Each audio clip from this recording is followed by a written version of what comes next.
Gracias, digo, por vuestra asistencia. En definitiva, lo que queremos es presentaros este trabajo. Es el primer estudio en España respecto a la evolución del modelo social y profesional de agricultura, de un cambio de paradigma, de modelo productivo agrario en nuestro país. Y lo que queremos es poner en un contexto general, la situación, como digo, el cambio de modelo, la situación del modelo productivo en la agricultura. Y lo que queremos alertar es que, igual que se está dando en otros sectores productivos, en otros sectores de la economía, queremos alertar de la uberización que se está produciendo ya ahora, y que se corre el riesgo de extenderse de una manera incontrolable en el campo español. Una uberización que cambia los modelos, los paradigmas económicos, en general, en base al establecimiento de oligopolios que acaban convirtiendo a los profesionales autónomos en meros empleados, pero empleados en precario. Es el nuevo precariado que también se da, junto con esto digo la uberización, en el campo español, o que se empieza a dar en el campo español. El mayor riesgo, y esto nos preocupa, el mayor riesgo se centra en torno a los 350.000 agricultores más profesionalizados. Es decir, dentro del millón de explotaciones que tenemos más o menos en este país, el núcleo duro, el más profesionalizado, que cotiza la seguridad social, en fin, todos los países tienen un núcleo duro de este tipo. En nuestro país está en torno a los 350.000 aproximadamente agricultores y agricultoras. Son los que corren el mayor riesgo de uberización de todo el panorama del campo español. Bueno, la verdad es que las cifras macroeconómicas, y es una paradoja, tanto de exportaciones como de valor de la producción agraria, generan, da la impresión, al menos, grandes expectativas, ¿no?, del futuro de la agricultura en nuestro país. Pero, sin embargo, los agricultores y las agricultoras nos encontramos en este momento, sobre todo el modelo social y profesional, que todavía es mayoritario, nos encontramos en una situación crítica, una situación problemática, de clara reconversión, pérdida de población activa, conocéis perfectamente los datos, una baja rentabilidad y capitalización en el sector, y una falta de relevo generacional, ¿no? Bien, este trabajo lo vamos a trasladar a todos los grupos parlamentarios, a todos los grupos políticos, también al Gobierno, evidentemente, cuando se constituya, el que se constituya, eso sí, en plenas funciones, y está claro que exigiremos medidas políticas y medidas económicas para revertir, si es posible, esta situación. ¿La agricultura tiene futuro?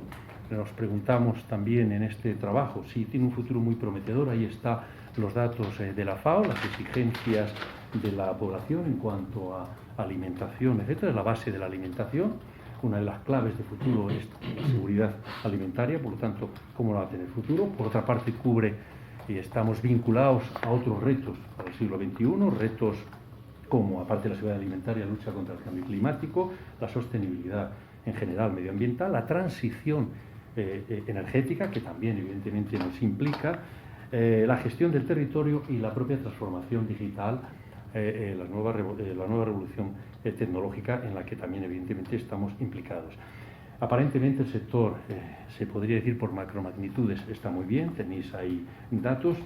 La producción final agraria se ha disparado de nuevo, un récord de 53.000 y pico millones de euros. Las exportaciones han aumentado en los últimos 10 años en un 97%, ya supera los 50.000 millones de euros, y esto evidentemente ayuda a una balanza comercial positiva, uno de los sectores con balanza comercial positiva, incluso en los momentos de mayor crisis. Pero todos estos éxitos, la macroeconomía y demás, evidentemente evidencian que la agricultura tiene futuro, pero en absoluto garantizan que tenga futuro también los agricultores y las agricultoras. Porque puede haber una agricultura, y lo venimos diciendo desde hace tiempo, puede haber una agricultura sin agricultores y sin agricultoras, aunque pueda parecer una paradoja. Ahí está el sector de frutas y hortalizas, lo veréis también en el trabajo, cómo en los últimos 10 años, a pesar de haber aumentado las hectáreas en un 9%, ha caído un 20% los activos. Es todavía bastante más abrumador, por poner algún ejemplo, el sector lácteo en este país desde el 88 ha caído de 250.000 activos, explotaciones, a 14.700. Sabemos que las explotaciones se tienen que dimensionar, sabemos que este es un proceso en parte también, lógicamente, natural, de profesionalización, etcétera. Pero ¿dónde vamos a llegar? Ahí tenemos el ejemplo o la amenaza más bien, de Noviercas, en Soria, 20.000 vacas, se proyecta una explotación de ese tipo. ¿Qué va a pasar con las 14.700 explotaciones de vacuno de leche que tenemos en este momento, después de haber caído el número, como ha caído la profesionalización, la dimensión que están tomando esas explotaciones, y aún así están en riesgo, la mayor parte de ellas, de desaparecer frente a estos otros modelos que llegan, ¿no? Tenemos datos de cómo la explotación familiar tradicional prácticamente ha desaparecido en nuestro país.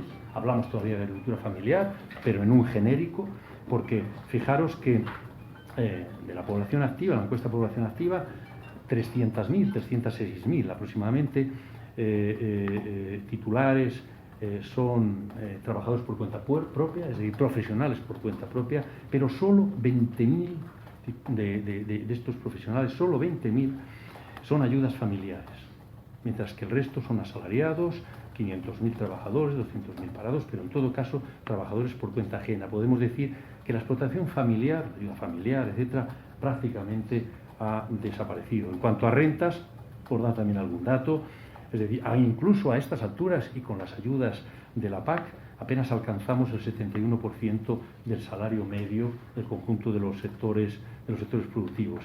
Y bueno, un ejemplo de políticas dispersas, de políticas desorientadas, y concretamente así han sido las políticas de la PAC, es que hoy todavía en nuestro país el 42% de los perceptores de la PAC tienen más de 65 años, y estamos hablando de 291.000. Y en una década nos jubilaremos otros 200.000 activos, superaremos los 65 años. Un ejemplo claro de que aquí no se ha hecho una política centrada, una política bien orientada, tanto a nivel de Estado como de transposición de las normativas comunitarias y de las propias normativas comunitarias. Se han venido, digamos, a cubrir huecos, a cubrir otros agujeros que nada tienen que ver con el desarrollo de las explotaciones agrarias, en políticas dispersas, en políticas desorientadas, y este es el fruto, por desgracia.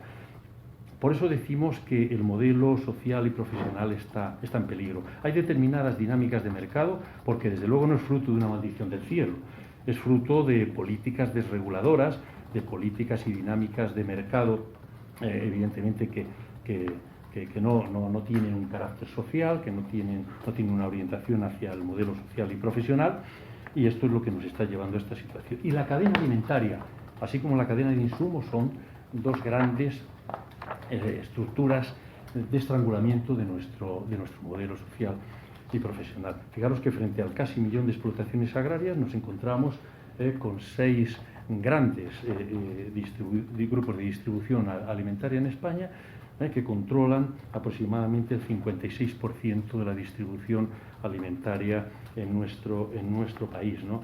Y luego, por la otra parte, lo que llamamos la cadena inversa, es decir, la cadena de insumos, nos estamos encontrando con una fortísima concentración de suministradores.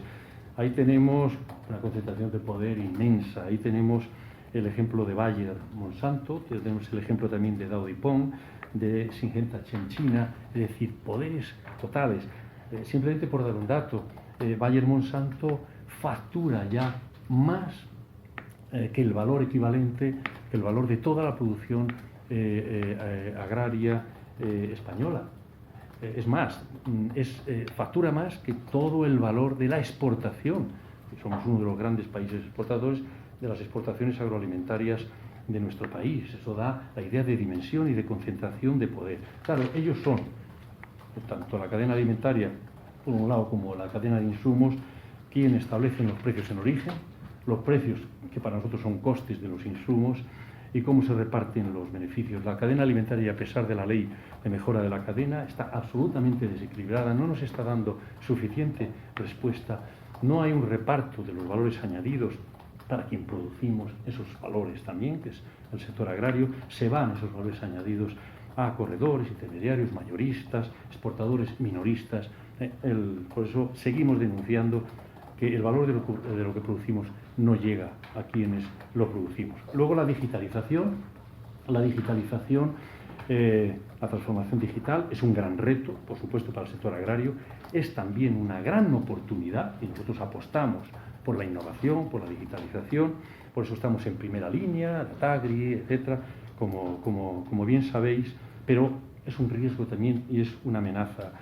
Si la transformación digital no es inclusiva, si esta revolución tecnológica no se democratiza, no se socializa, al final es probable que sea un motivo más de reconversión, quizás la reconversión más dura que haya sufrido el campo, porque las grandes empresas vienen capitalizadas, las que se están instalando en el sector, compran tecnología, van a venir con tecnología a punta, evidentemente van a arrinconar a las pequeñas y a las medianas explotaciones, van a dejar a miles de agricultores y de agricultoras en la cuneta. De ahí que exijamos, como digo, que estar ahí en las nuevas tecnologías, evidentemente, en primera línea, poniendo a la agricultora y a la agricultora como protagonistas de este proceso de transformación, pero alertando del grave riesgo de que se derive las tecnologías hacia estas grandes empresas capitalizadas y, por lo tanto, caigamos en una reconversión todavía más dura. Y los nuevos modelos en el campo, los procesos de integración, también aquí lo analizamos 4 ejemplos de procesos de integración y de entrada de capital externo en el sector, y ahí tenemos los oligopolios en integración, oligopolios en el aviar, en el porcino, eso ya lo tenemos conocido, pero en la uva de mesa, en hortícolas, en frutas, es sorprendente los procesos cómo se están dando de manera callada, pero que están avanzando de una manera muy peligrosa, convirtiendo a los agricultores en meros maquileros uberizados, es decir, lo que decíamos antes de la uberización, pues ahí está, maquileros uberizados en lugar de agricultores, ¿no? Y los fondos de inversión, hay liquidez en el mercado, bajos tipos de interés, hay gran disponibilidad de capital para que, evidentemente, para todos estos fondos de inversión, aterrizar en sectores que consideran, siempre con ese carácter mercantilista y especulativo, que les pueden dar rendimiento a medio plazo y están aterrizando en el sector agrario. Evidentemente, estos grandes inversores no crean tejido social en los pueblos, no mantienen la población rural, el medio ambiente, y por lo tanto no van a contribuir a parar el avance de la España vaciada, no van a contribuir. Es más, van a agravarlo porque van a desmantelar en buena medida la estructura social y productiva que hoy está todavía queda y que hay que mantener, ¿no?, de agricultores profesionales, de economía social agraria, ¿no? Decir que se trata de apostar. Nosotros claramente apostamos por el modelo social y profesional de agricultura, todavía mayoritario en Europa, pero en riesgo, como decimos, crisis. Se trata de apostar, y se trata de apostar por parte de los responsables institucionales y de los responsables políticos, por una agricultura con agricultores, un modelo social, un modelo profesional, o por apostar por las grandes compañías, las grandes inversoras, los fondos, las grandes sociedades, que ya en España, por el último dato que doy, el 6,6% de los titulares de explotaciones agrarias son sociedades mercantiles, el 6,6%, no es mucho, pero ya controlan el 42% del valor de la producción agraria en España. Y eso, si lo comparamos con los casi 600.000 titulares de explotaciones que solo contribuyen a un 3% del valor de la producción agraria, nos da una idea de cuál es la situación. ¿Por qué el modelo van a apostar por los responsables políticos y los responsables institucionales? Como decía antes, vamos a trasladar a todos los grupos políticos, también al nuevo gobierno que se constituya, y vamos a pedir un estatuto de la agricultura social y profesional. Creemos que hay que sustituir ya la anticuada ley 19 del 95 de modernización, ha dado de sí bastante, de modernización de explotaciones agrarias, y hace falta un estatuto de la agricultura social y profesional que proteja, que priorice en favor de este modelo. Y por supuesto vamos a seguir exigiendo una reforma de política agrícola común que se oriente o que tenga una orientación más social y que prioriza en favor de este modelo que estamos defendiendo. De ahí que vamos a seguir insistiendo en la figura del agricultor prioritario, en las ayudas asociadas, en las ayudas redistributivas, en los topes por explotación y en el segundo pilar, aparte, evidentemente, de rechazar totalmente cualquier recorte en el marco financiero plurianual, la incorporación de jóvenes y mujeres, la modernización de explotaciones, las políticas de medio ambiente y clima, las agroambientales, el apoyo al asociacionismo, que va a ser vital de cara al futuro para proteger este modelo, el control de las cadenas, tanto la cadena de insumos como la cadena alimentaria, la innovación, la digitalización y otras medidas de mercado. Nosotros entendemos que la regulación de las importaciones, el control de las importaciones y la preferencia comunitaria son claves. Y vinculamos, ya por último, vinculamos la defensa de este modelo social y profesional a los compromisos de sostenibilidad que han adquirido muchos países, el nuestro también, en los acuerdos y las cumbres por el clima, como es el caso de la Cumbre de París, del COP21, y como es el caso de la que se va a celebrar la semana próxima en Madrid, la COP25. Estos acuerdos y estas cumbres se basan fundamentalmente en los 17 objetivos de desarrollo sostenible aprobados por la Asamblea General de las Naciones Unidas en septiembre de 2015. Es decir, la Agenda 2030 para la sostenibilidad.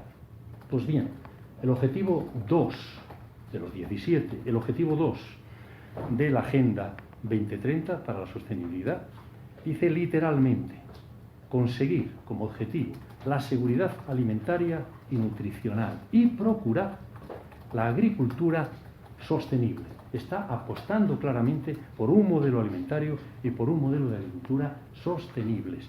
De ahí que apelemos a la responsabilidad de los políticos, de las instituciones, para que se comprometan con esta agenda, que no hagan solo política de escaparate, que no hagan política para la galería, muchas veces una política que solo responde hipócritamente, ¿verdad?, a lo que conviene a nivel mediático, a nivel de imagen, pero que realmente no apuestan por un modelo sostenible. Y no apuestan por un modelo sostenible porque en realidad están poniendo una alfombra roja a todos estos modelos de grandes corporaciones multinacionales, que desde luego no es su objetivo, ni el cumplimiento de los objetivos de desarrollo sostenible, ni la sostenibilidad en ningún caso, sino la especulación y el mercantilismo. Exigimos, por lo tanto, un compromiso firme con los objetivos de desarrollo sostenible, con los agricultores y agricultoras, y con este modelo, y por supuesto también con todos los ciudadanos, en particular con los consumidores y consumidoras.